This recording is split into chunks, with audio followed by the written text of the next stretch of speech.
جی امام علی بن الحسین علیہ السلام ان کو ولید بن عبد الملک کے دور میں کہا جاتا ہے کہ ان کو زہر دے کر شہید کیا گیا۔ دیکھیں اس وقت میں ایک ایسے ذات سے، ایک ایسی شخصیت سے کہ جو علمی مرکز قائم کیے ہوئے مدینہ کے اندر لوگوں کی علمی، فکری اور سماجی تربیت کر رہے ہیں، سوشل ورک کر رہے ہیں، کسی سے کیا خطرہ ہو سکتا تھا؟ اور یہ اہل البیت ایسے ہیں کہ ان سے تو یہ تو دنیا بھر کے جتنے بھی انسان ہیں بلا رنگ، نسل، مذہب کے، تفریق کے، سب کی خدمت کر رہے ہیں، انسانوں کی خدمت کر رہے ہیں۔ ایک واقعہ یہ ہے کہ جو دشمن ہیں مروان، ان کو پناہ دینے والے، جب مدینہ سب ان کا مخالف ہو گیا تو کہیں پر اسے پناہ نہیں مل رہی تھی، وہ امام کے پاس آئے۔ یہ وہ ہستیاں ہیں کہ جو اپنے دشمنوں کو بھی پناہ دیتے ہیں۔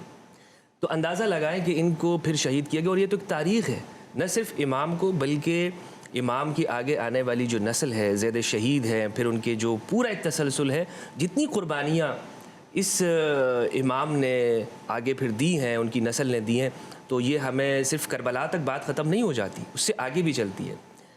ہمارے ایک مورخ ہیں ابو حنیفہ الدینوری، انہوں نے لکھی ہے التاریخ الطوال۔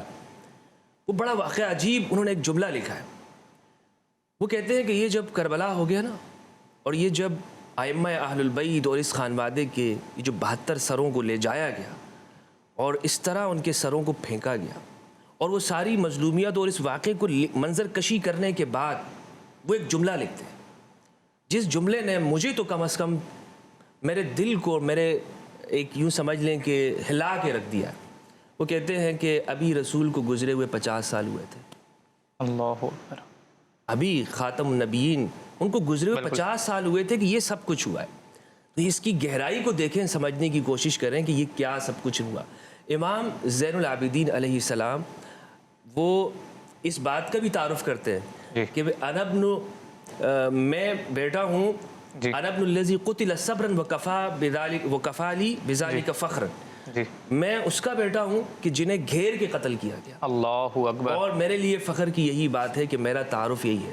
اسی لیے امام نے آگے جا کر کربلا کو زندہ رکھا، اور خود بھی آپ شہید ہوئے اور آپ کی اولاد اطہار کو بھی شہید کیا گیا۔